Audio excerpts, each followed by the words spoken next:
Welcome, everyone. Another nursing debriefing here by the couple nurses, yours truly. And we are straight out of TravCON. We spent 4 days at TravCON in Las Vegas. For those of you that spent the time with us, thank you. Thank you, TravCON. For those that couldn't make it, guess what? We're going to tell you all about it right now. Yeah, Vegas was a very good time.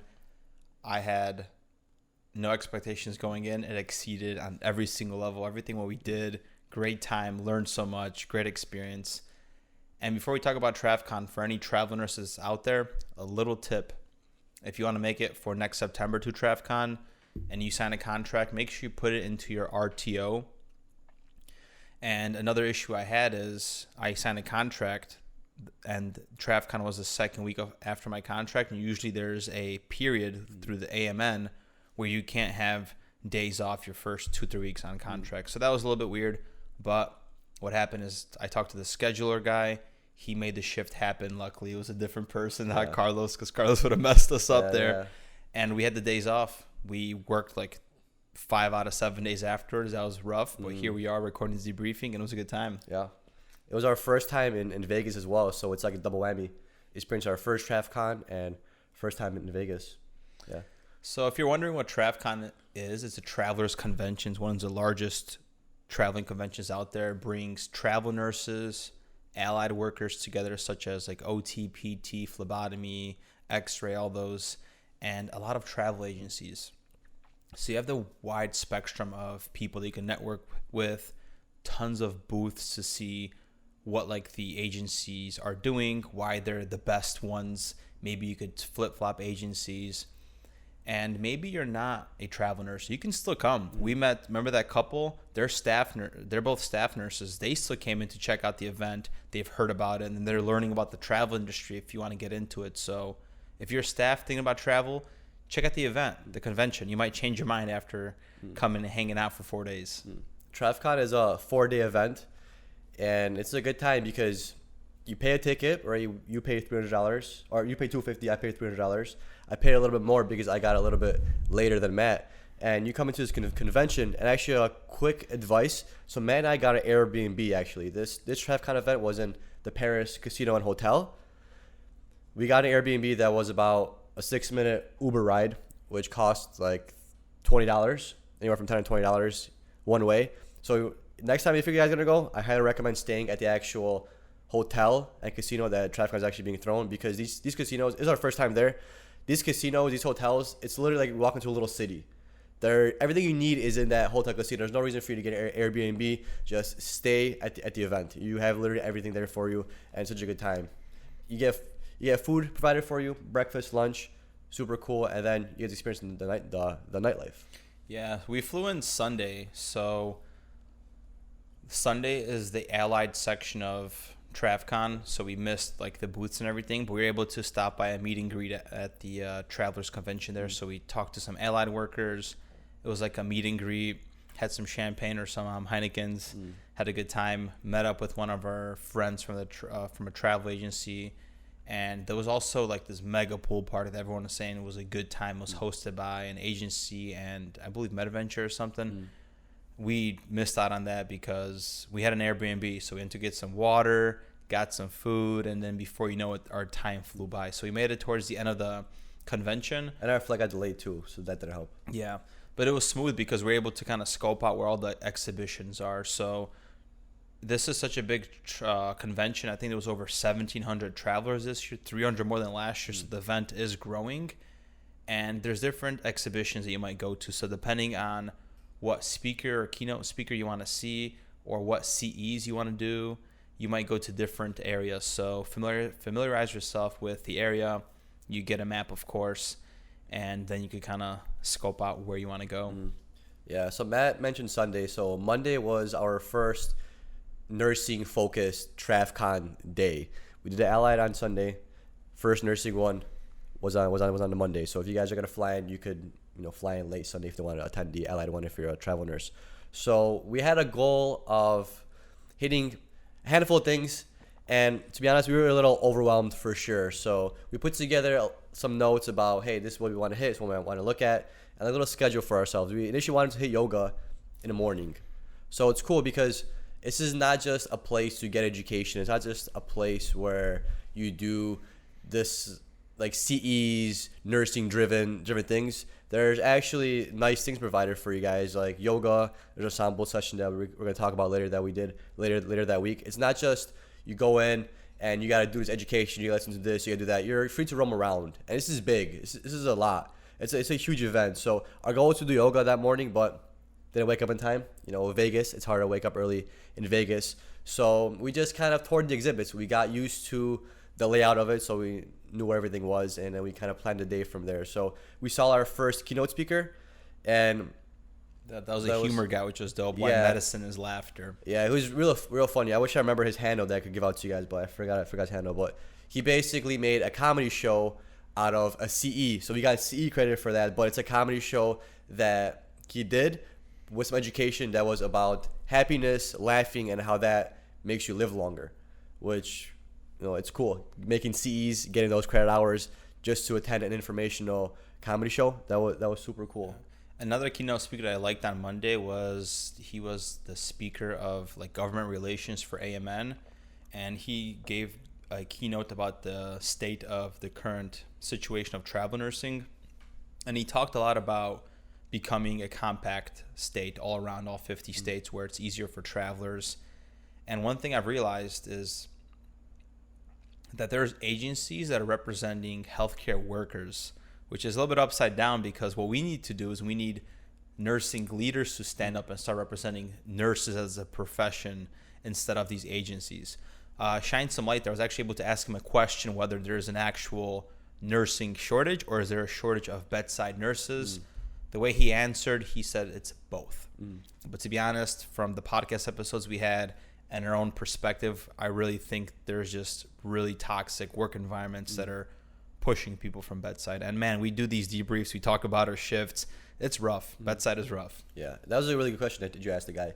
And I feel like he didn't fully answer it. I feel like he gave a little bit of a generalized, like a good salesman. There's a shortage everywhere. But, you know, he didn't provide any kind of numbers or statistics, which you probably could have asked him as well, because I don't know how often he probably gets questions like that, because everyone's always saying, hey, there's a nursing shortage. But is there an in-hospital nursing shortage, or is it just an outside hospital nursing shortage, right? So it's like you just hear shortage and you think it's everywhere, but it might not necessarily be everywhere. Yeah. Another thing that was awesome is meeting all these people that we as couple nurses have interviewed, came across, socialized on social media, aka the cloud. And we just saw them in person, interacted, talked to you guys. So if you're listening and you saw us at TravCON, shout out to you guys. We had a good time meeting you guys. Thank you for the support and everything that we do. So it was nice catching up with people and seeing like what they're up to, how they're in person. And there's a lot of brands or nursing influencers in the sphere that are trying to make a positive change. So it's awesome to collaborate with them and see how we could move towards a more sustainable healthcare system, because it's toxic. Right. Yeah. And that same Monday is also nice because you get your BLS certification there. You get your ACLS, you get your PALS on that Monday, which we didn't get a chance to go. We have ours renewed already, so it wasn't that big of a deal for us. But what you could also do is actually take a CE credit for X-ray. You're able to read X-rays, X-ray interpretation. We wanted to go to that one, but instead, I'm pretty sure we saw that keynote speaker that was talking about the one you just mentioned. So we missed the X-ray interpretation, which is actually pretty cool because as ICU nurses, it's very valuable to us. Like how much more information would you be able to get about your patient just by looking at their morning KUB or their morning chest X-ray? You can see if things are placed in the right area. That's super, super helpful because sometimes I look at it and I'm like not sure what's going on, and then I ask the X-ray tag, hey, you know, what is this? What is that? And he tells me, like, they know. And like, how interesting would it be that we could look at your X-ray and say, hey, well, that looks like it's a congestion. That pneumo is getting worse, and so on and so forth. Pneumos are kind of easier to spot, but these little things are harder. Like you could spot different like cancers, you could spot fluids versus air. You could tell you can gain a lot of information from just reading an X-ray. Yeah. Maybe next year. And on Monday, there was so many different exhibitions to check out. One of them was travel nursing to Australia. I really wanted to see how that one is because traveling to Australia would be such a dope experience. And we missed the X-ray one for checking out remote nursing. So there was a remote nurse that travels across the United States with her RV All she needs is a hotspot, a laptop, and she works from home. And she gave an awesome keynote with all these possible jobs you can work remote. So maybe it's a new travel nursing if you're not into bedside nursing or to get away from that.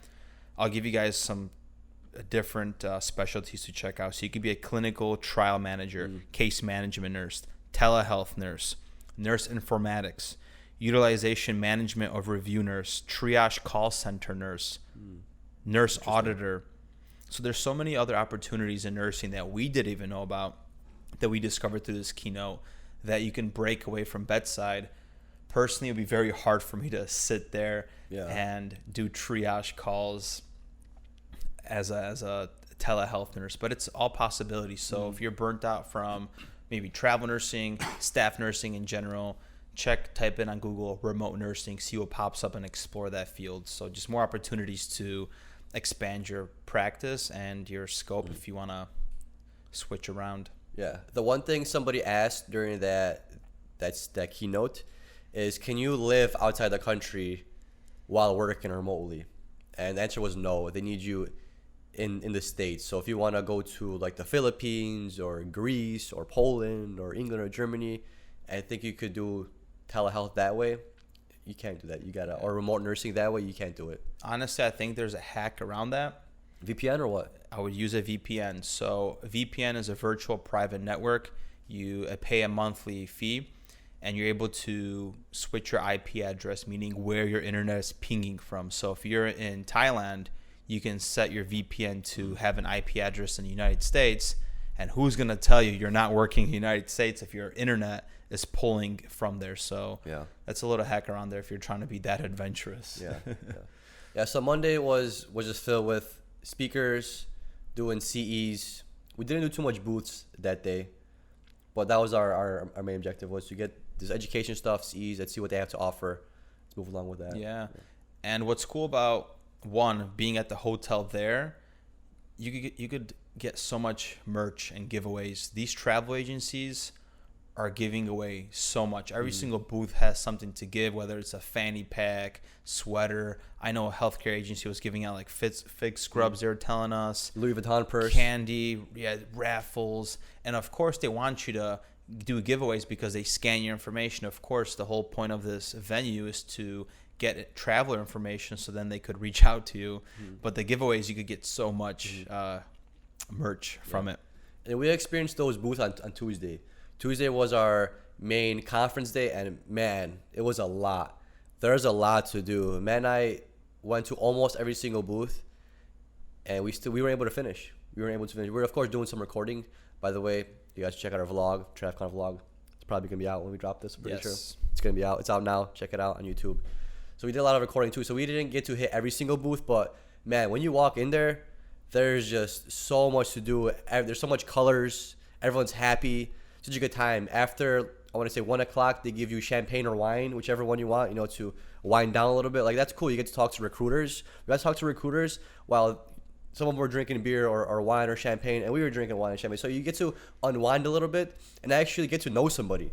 It's not just somebody that's sending you your checks. It's not just a company without a face. It's not just somebody over the phone. You get to literally meet some of the best recruiters in each of these agencies. So you can connect on a whole different type of ways, and you can really learn a lot about yourself, about the recruiter, about what it means to be a recruiter, and they get to see what it means to be a nurse. It's very personal, very fun. Yeah. And Tuesday we also had the opportunity to do that sound bowl healing session. So after a ton of going out, logistics, recording the vlog, B-roll, talking to people, it was nice. Mid Tuesday, like at 1 p.m., we did a sound bowl healing for an hour, and there was a girl, I forgot her name. She hosted the session. She had a bunch of sound bowls, yoga mats. Was it Chelsea? Chelsea. Shout out to Chelsea if you're listening. We took off our shoes and we grounded. It felt so good because you can set an intention, take your mind off things. And honestly, that felt good because we got back into TravCON, all those booths, and we were just very awake and alert. Yeah. And we also did something real cool. Maybe it's going to be in a vlog, but what we actually did is we interviewed some of these recruiters, and we asked them some questions. We interviewed some nurses about TravCON, about who they are. So that was pretty cool. I think on that's Wednesday, right? Tuesday. We're on Tuesday. On Tuesday, we met a lot of people, man. Like a lot of people. We met some of our fans. Thank you guys for being there with us. Thank you guys for recognizing us. It was real cool to get like a first-hand experience with the people that we talked to through social media. That was super nice. Yeah. And not to mention, you're not only going to be at the conference. So what happens is these travel agencies are hosting after parties, and you really get your bang for your buck, because if you're going out in Vegas, you're going to spend hundreds of dollars on drinks, paying for tickets for the venues. Like Sunday, after we're like shooting, because we got there late night, someone told us to go stop by at Rooftop near Paris Hotel, Chateau Rooftop, party there for a couple hours, got home late. Monday, we went to Speakeasies because MedVenture was hosting an event, turning up. And then Tuesday, so those events were by travel agencies, and there's like 2 or 3 going on simultaneously. So if you're really trying to party and have a good time, from like 6 to 7 you could go to one, from 7 to 8, from 9 to 10 you could hit like 2-3 parties a day if you're really trying to go all out and have a good time. And then Wednesday night, The grand finale. yeah. So TravCON hosts after party called at the Dre's Hotel, and that was wild. It was both a nightclub and there was a pool out. You could be outside partying. It was epic. It was like some Project X stuff in a good way. Yeah, with man. a bunch of nurses. Yeah, one thing I for sure learned is nurses like to party. Yes, hands down for sure. But it was cool because it was hosted for us by these travel agencies, and usually we look at travel agencies and think they just want to make money off us. So, these booths aren't cheap. We did talk to a few people and kind of get a price estimate on these booths. So it was kind of nice to see how much money they're putting into this, I guess, because they're getting leads. They're getting leads for sure, but they're getting leads for us having fun, you could say. So it's a really good time. Yeah, the nightclub was wild, but in general, TravCon, I feel like you can knock everything out. You go there every year and redo your certifications, finish all your CEs, and have a good time. You don't have to worry about doing them at home. You don't have to figuring out where you get your ACLS, where you get your BLS, where you get your PALS. You can literally attend TravCon once a year and get that renewed. Like, how convenient is that? And it's paid for. You don't got to pay for it. And you build CE hours on top of that BLS certification. It's just, for the money that we paid, it's an enormous value. 10 out of 10. 10 out of 10, Great for experience. sure. Yeah, like literally, people are hustling because we're all professionals, right? We're all medical professionals. We don't just party all day and drink all night. It's not what we do. We actually handle stuff. So a good mix of education with some partying. Yeah. And if you're planning on going next year, you're probably going to see us there. We've been working on this app that we talked about in previous episodes for a very long time, and it's finally getting some traction. So things are looking very bright that for 2023, Cup of Nurses is going to have a booth at TravCon, so you can hang out with us there. Maybe a party too. Maybe an after party, like some house event. We already have a name for it. Should I say it? Nobody can take it though, right? No. If I say it, that means it's for ours forever, right? Yeah. It's called MedRoom. The MedRoom. You should go buy the domain right now. All right, guys. Thank you for tuning in on this debrief, how we talked about TravCon. Like we said, amazing experience. If you are interested or wondering, heard about it, come check out, come party with us next year. We'll be there. We'll be at the booth. And yeah, see you on the next debrief. See you guys next week. Peace. Bye-bye.